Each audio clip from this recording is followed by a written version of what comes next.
کہ کسی کو اس کی خرابی کی وجہ سے حقیر مت سمجھو، بلکہ اس کی 100 خرابیاں ہیں تو 100 خرابیوں کے درمیان خوبی تلاش کرو، 100 خرابیوں میں سے خوبی تلاش کرو. جی ہاں، یہ کام بڑا مشکل ہے، شیطان یہ کام ہونے نہیں دے گا.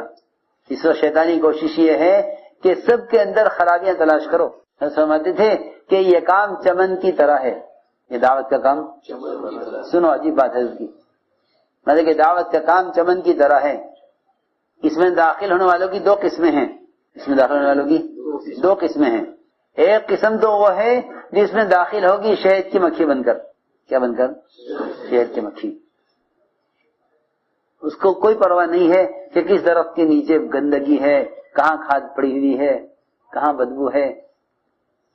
اسی اس طرف اس کی کچھ خبر نہیں ہے. اس کی تلاش، اس کی جستجو، اس کی کوشش یہ ہے کہ مجھے کس پھول سے، کس پھل سے مجھے رس چوسنا ہے شہد بنانے کے لیے، تاکہ انسانوں کے نفع کا سامان بنے. شہد شفا ہے لوگوں کے لیے. اگر وہاں گندگی پڑی بھی ہے وہ یقیناً ہوگی، اس لیے کہ درختوں کی جڑوں میں کھاد ڈالی جاتی ہے. کیوں بھائی؟ کھاد ڈالی جاتی ہے نا. ہاں، جتنی گندی کھاد ہوگی اتنی اچھی پیداوار ہوگی. ایسا ہی ہے نا. ہاں، دیسی کھاد ڈالتے ہیں کہاں؟ درخت کی جڑوں میں. شہد کی مکھی بھی سے کوئی مطلب نہیں ہے کہ کھاد تو یقیناً ڈالی جائے گی، کھاد تو ہوگی اندر. ایسا ہی ہے نا. یا کوئی چمن نہیں ہے، کوئی درخت کھاد کے بغیر کھاد تو لے گی، لیکن شہد کی مکھی کو اس کی خبر بھی نہیں ہے، کیونکہ وہ شہد کی مکھی اس کی تلاش میں نہیں ہے. اس کا اپنا مقصد ہے کہ پھولوں سے پھلوں سے رس چوسے. اور فرمایا کہ دوسری قسم وہ ہے کہ جن کا مزاج تنقید کرنے کا ہے، کہ وہ داخلوں کے چمن میں خنزیر بن کر، کیا بن کر؟ سور بن کر. جی ہاں، گندگی کہاں ہے تلاش کریں گے وہ. انہیں کوئی پرواہ نہیں ہے پھولوں کی، پھلوں کی. کیوں؟ انہیں پھولوں سے خنزیر کو کوئی مطلب نہیں ہے. اس کی غذا، اس کی جستجو، اس کی تلاش گندگی ہے. جی ہاں، وہ کوشش کر کے کہیں سے بھی گندگی تلاش کر لے گا. یہ اس کا ملحوظ ہے کہ اس کام میں آنے والوں کی 2 قسمیں ہوں گی. ایک وہ ہوں گے جو خوبیاں تلاش کریں گے، ایک وہ ہوں گے جو خرابیاں تلاش کریں گے. جی ہاں، تو خرابی ہے نہیں کہ ملیں گی نہیں، یہ فرشتے نہیں ہیں کام کرنے والے، انسان ہیں، ملیں گی. تو خوبی تلاش کی جاتی تھی اعلان کر کے. ایک جنازہ لایا گیا نماز پڑھانے کے لیے. حضور اکرم صلی اللہ علیہ وسلم آئے نماز پڑھانے کے لیے، آپ تشریف لائے نماز پڑھانے کے لیے. تو آدمی اچھا آدمی نہیں تھا، روایت میں اپنی برائیوں میں، اپنی عادتوں میں مشہور تھا. وہ حضرت عمر نہیں چاہتے تھے کہ آپ نماز پڑھائیں. عمر رضی اللہ تعالیٰ عنہ نے حضور اکرم صلی اللہ علیہ وسلم کو اس کی نماز پڑھانے سے روک دیا. آپ نماز نہ پڑھائیے، آدمی اچھا نہیں ہے، آپ رہنے دیجیے، ہم میں سے کوئی پڑھا دے گا. جی ہاں، تو آپ نے یہ نہیں کہا کہ ٹھیک ہے بھائی، عمر کی رائے یہ ہے، مصلحت کا تقاضا ہے. آپ نے تعلیم دی، حضرت عمر کو بھی تعلیم دی صحیح بات کی، اور صحابہ کو بھی تعلیم دی صحیح بات کی. کہ وہ کیا صحیح بات؟ کہ وہ یہ کہ اس آدمی کے بارے میں حضرت عمر کا خیال یہ ہے کہ یہ آدمی اچھا نہیں ہے، چلو ہم اس کی وہ خوبی تلاش کریں. آپ نے صحابہ میں اعلان کیا کہ تمام صحابہ بتائیں کہ اس مرنے والے کو کسی نے کوئی عمل کرتے ہوئے دیکھا ہے؟ اعلان ہوا صحابہ میں، اعلان ہوا صحابہ میں، کسی نے اس کو کوئی نیک عمل کرتے ہوئے دیکھا ہے؟ ایک صحابی کھڑے ہوئے، عرض کیا مجھے معلوم ہے اس مرنے والے نے اللہ کے راستے میں 1 رات پہرا دیا ہے، بس اس کے علاوہ ہم کچھ نہیں جانتے. ساری خرابیوں پر 1 رات کا اللہ کے راستے کا انتظامی لائن کا عمل، وہ بھی کیا پہرا دیا. جی ہاں، انتظامی لائن کی چیز ہے، رات کو اللہ کے راستے میں پہرا دیا. تو آپ نے فرمایا جو آنکھ اللہ کے راستے میں پہرا دینے میں جاگی ہے وہ جہنم کی آگ نہیں دیکھے گی. بس خوبی لوگ اسے کہتے ہیں جس کا آدمی کے اندر مستقل پائی جاوے. مستقل طور پر تو وہ آدمی برا، اور ایک رات کا اللہ کے راستے کا پہرا وہ مل گیا، وہ سب پر ساری خرابیوں پر غالب آ گیا. تمہارا عمر پیچھے ہٹ جاؤ، تمہیں کوئی حق نہیں ہے لوگوں کے اعمال کے بارے میں سوال کرنے کا، پیچھے ہٹو. یہ روایت میں اخر یا عمر لا تسأل عن اعمال الناس، عمر پیچھے ہٹو، مسلمانوں کے اعمال کے بارے میں سوال مت کرو، کون کیسا ہے، کون کیسا ہے، کون کیسا ہے. عمر نہیں پوچھ سکتے ہو کہ جنازہ مسلمان کا ہے یا غیر مسلم کا ہے، بس اس سے زیادہ سوال نہیں کر سکتے. آپ نے عمر کو پیچھے ہٹا کر نماز پڑھائی. میں اس کو عرض کر رہا تھا یہ خوبیاں تلاش کی جاتی ہیں اور لوگوں کی صلاحیتوں سے فائدہ اٹھایا جاتا ہے، لوگوں کی صلاحیتوں سے فائدہ اٹھایا جاتا ہے. جی ہاں، حضور اکرم صلی اللہ علیہ وسلم مشرکین کے بھی خوبیوں کو بیان کرتے تھے کہ فلاں کے اندر یہ خوبی ہے، فلاں کے اندر یہ خوبی ہے. عمر رضی اللہ تعالیٰ ایک یہودی کے بارے میں کہتے تھے کاش یہ یہودی اسلام لے آوے تو میں اس کو اپنا محاسب بنا لوں. اپنا محاسب، سی اے کہتے ہیں نا، چارٹر اکاؤنٹنٹ. ہاں، حساب میں تیز ہے، حساب میں یہودی تیز ہے. کاش یہ مسلمان ہو جاوے تو میں اس کو کیا بنا لوں؟ محاسب. جی ہاں، جو غیروں کی صلاحیت سے فائدہ اٹھانا چاہتے ہوں وہ اپنوں کی صلاحیت سے کتنا فائدہ اٹھاتے ہوں گے. ہاں، غیر مسلم مگر حساب میں ماہر ہے، مسلمان ہو جاوے تو میں اس کو بیت المال کا محاسب بنا لوں تو حساب میں تیز ہے. یہ تھی بات. تو میں نے عرض کیا کہ حضور اکرم صلی اللہ علیہ وسلم کے یہاں بہت وسعت تھی. آپ نے امت بنائی ہے، آپ نے امت بنائی. آج کسی انسان کا درجہ اس سے کم نہیں سمجھتے کہ آپ اس کو دعوت دیں، آپ اس کو دعوت دیں. اس سے کم درجہ کسی کا نہیں سمجھتے تھے کہ آپ اس کو دعوت دیں. آپ کی دعوت کی عمومیت میں یہ بات ہے، آپ کی دعوت میں عمومیت ہے کہ آپ ہر فرد کو دعوت دیتے تھے. سفر ہجرت میں آپ نے ڈاکوؤں کا راستے اختیار کیا ڈاکوؤں کو دعوت دینے کے لیے، ڈاکوؤں کو دعوت دینے کے لیے ڈاکوؤں والا راستے اختیار کیا. پھر آپ نے ڈاکوؤں کو دعوت دی. دونوں ڈاکو اسلام لائے آپ کی دعوت پر. دونوں ڈاکو اسلام لائے آپ کی دعوت پر. جی ہاں، دونوں نے اسلام قبول کیا. لیکن دو ڈاکوؤں کو دعوت دینے کے لیے خطرناک راستے اختیار کیا آپ نے. راستہ خطرے کا. صحابہ نے عرض کیا یہ راستہ تو ہے مگر اس میں خطرہ ہے. کیا خطرہ ہے؟ کہ اس میں دو خطرناک ڈاکو رہتے ہیں. فرمایا ہمیں ڈاکوؤں کے راستے سے لے چلو، ڈاکوؤں کو دعوت دینی ہے، ڈاکوؤں کو دعوت دینی. جی ہاں، ہم تو اللہ مجھے معاف فرمائے یہ سوچتے ہیں کہ کوئی خواص میں سے ہو جس کو دعوت دیں. خواص میں سے کوئی ہو جس کو ہم دعوت دیں. ہاں، اور آپ کی دعوت ہی ملے گا کہ آپ اپنے مقام سے نیچے اتر کر دعوت دیتے.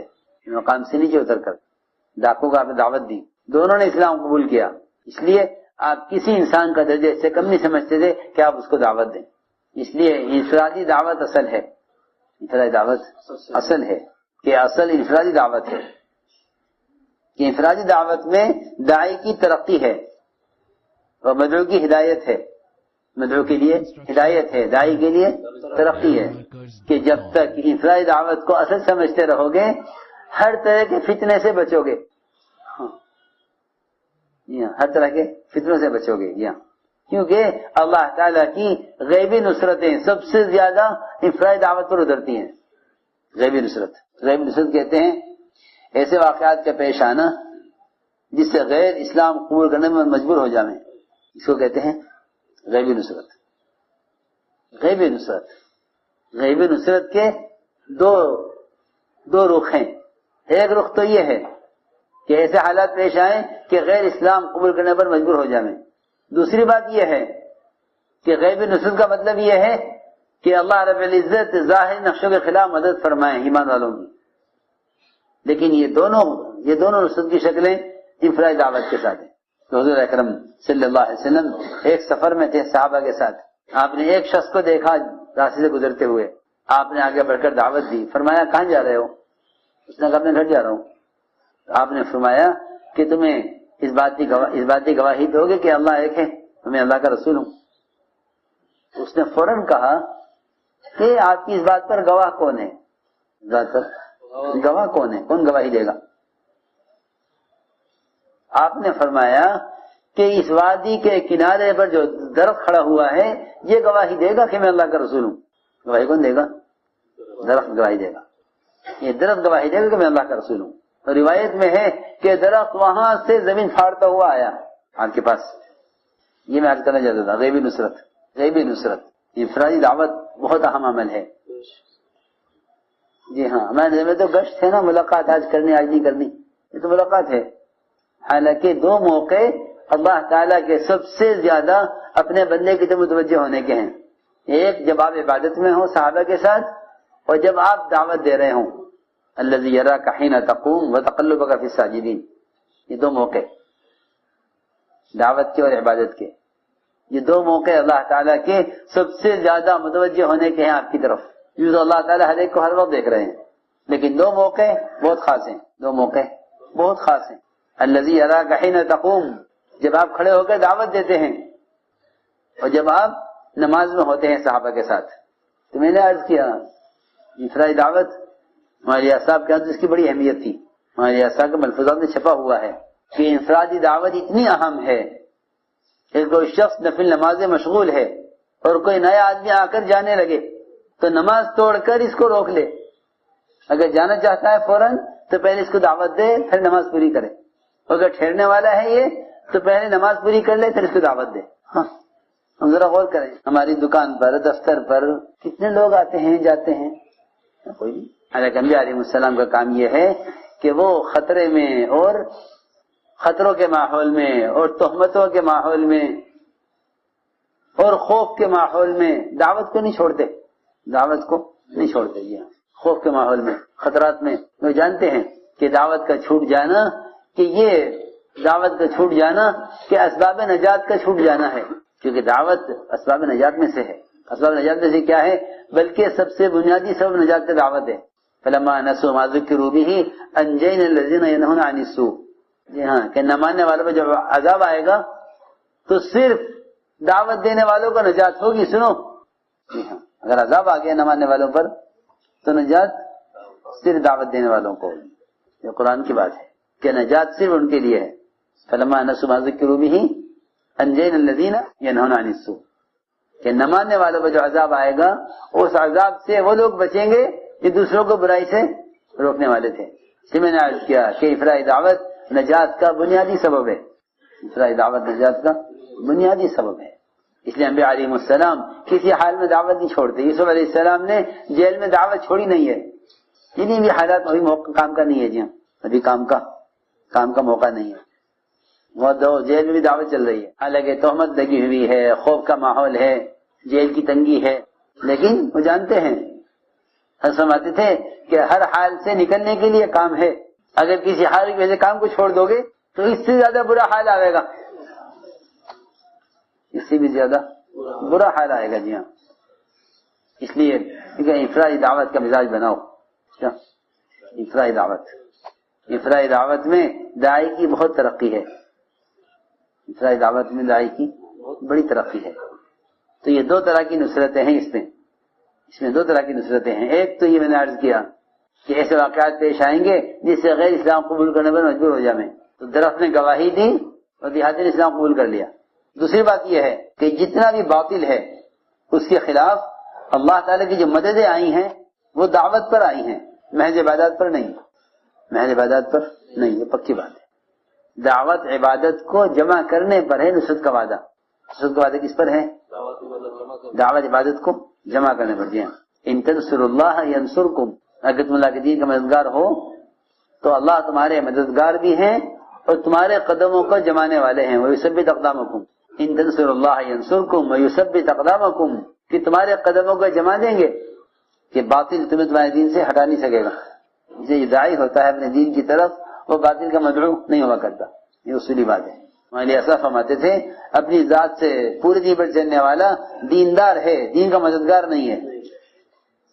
دو چیزیں الگ الگ ہیں، ایک دیندار ہونا اور ایک دین کا مددگار ہونا. سنو غور سے بات. اس دعوت و تبلیغ کے دو مقصد ہیں کہ دیندار بنو، دین کے مددگار بھی بنو. دیندار بنو اور دین کے مددگار بنو. نہیں ہاں، صرف دیندار نہیں بلکہ دین کے مددگار. جی ہاں. کیوں؟ کیونکہ اللہ کی مدد کے بغیر تو دین پر قائم رہ نہیں سکتے. اور مدد کہیں کے ساتھ ہے کہ مدد اللہ کی دین کی مدد کے ساتھ ہے. وہ دین کی مدد کیا ہے؟ لوگ خیر کے کاموں میں مال خرچ کرنے کو دین کی مدد سمجھتے ہیں، حالانکہ یہ اسلام کی مدد نہیں ہے. مال خرچ کرنا اسلام کی مدد نہیں ہے. مال خرچ کرنا تو مسلمان کی مدد ہے. فرق ہے بہت بڑا کہ مال خرچ کر رہے ہیں، دیکھو کس پر خرچ کر رہے ہیں، اسلام پر یا مسلمان پر. کہ مال تو اسلام پر خرچ ہوتا ہی نہیں ہے، کیونکہ اسلام میں کوئی چیز ایسی نہیں ہے جس سے مال خرچ کیا جائے. نماز کا مال سے کوئی تعلق نہیں ہے، کلمے کا مال سے کوئی تعلق نہیں ہے. سنو، کوئی تعلق نہیں ہے، مال سے کوئی تعلق نہیں ہے. زکات بھی سے فرض ہے، اس کو اللہ نے مال دیا، جس کو مال نہیں دیا اللہ نے اس پر زکات بھی فرض نہیں ہے، حج بھی فرض نہیں ہے. تو مال اسلام پر نہیں خرچ ہوتا، مال مسلمان پر خرچ ہوتا ہے. مال خرچ ہوتا ہے مسلمان پر، اسلام پر نہیں. یہ خیال غلط ہے کہ ہم نے اسلام پر اتنا خرچ کیا، کہ نہیں، اسلام پر خرچ نہیں کیا، مسلمان پر خرچ کیا ہے. اسلام پر خرچ نہیں کیا بلکہ مسلمان پر. اس لیے یاد رکھو کہ مسلمان پر مال خرچ ہوگا، اسلام پر جان خرچ ہوگی. اسلام پر جان خرچ ہوگی. جی اس لیے دعوت کا مطالبہ جان کا ہے، دعوت کا مطالبہ جان کا ہے. جی ہاں، مال تو خرچ ہوگا ضرورت پر. ایک تاجر اگر سفر کرے تو مال خرچ کرے گا یا نہیں؟ ہاں، ٹرین کا، جہاز کا، گاڑی کا، جہاں کو بھی سفر کرے گا، ٹکٹ بھی لے گا، ہوٹل میں ٹھہرنے کا کرایہ بھی دے گا، کھانا بھی کھائے گا. کیوں بھائی؟ اصل بات یہی ہے یہاں کہ ساری ضروریات پر دی پہ خرچ کرے گا. تو سمجھنا چاہیے، کیونکہ پکی بات یہ ہے کہ اگر ساری دنیا کا مال جتنا زمین کے اوپر نیچے ہے وہ ایک آدمی کو دے دیا جاوے اور وہ اس سارے مال کو اس طرح خرچ کرے کہ اللہ راضی ہو جائے. سن رہے؟ سارے مال کو ایسے خرچ کرے کہ اللہ راضی ہو جائے. ساری دنیا کا مال ایک آدمی کو دے دیا جاوے، مالک ہو جائے اس کا، اور اس سارے مال کو ایسا خرچ کرے خیر کے کاموں میں کہ اللہ اس سے راضی ہو جائے. تب بھی خدا کی قسم آدھے دن باہر نکل کر دعوت دینے کے برابر نہیں ہے. پکی بات ہے، یہ تو فیصلہ کر دیا نا حدیث میں، پکی بات ہے. کیونکہ مسلمان کی ضرورت تو مال غیر مسلم پہ خرچ کر دے گا، لیکن غیر مسلم کسی کی ہدایت کا ذریعہ نہیں بنے گا. ہدایت کا ذریعہ بننا الگ چیز ہے، کسی مسلمان کی ضرورت کو پورا کر دینا الگ چیز ہے. جی ہاں، یہ ہے بات، سب بات ہے. ساری دنیا کا مال دے دیا جاوے ایک آدمی کو، وہ اس سارے مال کو خیر کے کام میں خرچ کر دے. آپ نے یہ فرمایا اے ابن رواحہ، اگر ساری دنیا کا مال تم خیر کے کام میں خرچ کر دو، یہ فرمایا لو انفقت ما فی الجمیعان، تو صبح نکلنے والی جماعت تک کی فضیلت حاصل نہیں کر سکتے، اور آدھے دن میں تم سے اتنے آگے چلے گئے. یہ ہے نا روایت میں. جی ہاں، اس سے بتلا دیا کہ مال خرچ کرنا جان خرچ کرنے میں کیا فرق ہے. اس راستے میں آدھے دن، اس راستے میں آدھا دن جان لگے. جی ہاں، اور ساری دنیا کا مال خیر کے کام میں خرچ کر دیا جاوے، یہ دونوں برابر نہیں ہو سکتے. جی ہاں، یہ مطلب تھا اس کا کہ ایک مدد کرنا ہے اسلام کی، مدد کرنا مسلمان کی. میں تو یہاں تک عرض کروں، مسجد بنا دینا، مدرسہ بنا دینا، یتیم خانہ بنا دینا، کنواں کھدوا دینا، یہ سب مسلمان کی مدد ہے. جی ہاں، سب مسلمان کی مدد. جی ہاں، کہ مسلمان کی ضرورت ہے، مسلمان کی ضرورت ہے. اس کو مسجد بھی چاہیے، مدرسہ بھی چاہیے. جی ہاں، فقراء کو کھانا بھی چاہیے، بھوکوں کو کھانا بھی چاہیے، ننگوں کپڑا بھی چاہیے. ہاں، یہ سب مصارف کس کے لیے ہیں؟ مسلمان کے لیے. حضرت کی بات ہے، حضرت فرماتے تھے کہ مال خرچ کرنے سے اسلام نہیں قائم ہوتا، اسلام قائم ہوگا جان خرچ کرنے سے. کیونکہ ہدایت کا وعدہ جوہد پر ہے. لوگ مجاہدہ کرتے ہیں دنیا کے لیے اور کمائے ہوئے مال کو خرچ کرتے ہیں دین کے کام پر، تو سمجھتے ہیں کہ ہم دین کا کام کر رہے ہیں، حالانکہ جان لگتی ہے مال پر، پھر مال لگتا ہے دین پر. اور ہدایت کا وعدہ اس پر ہے کہ اس کی جان براہ راست دین پر لگے، اس کی جان براہ راست دین پر خرچ ہو. جی ہاں،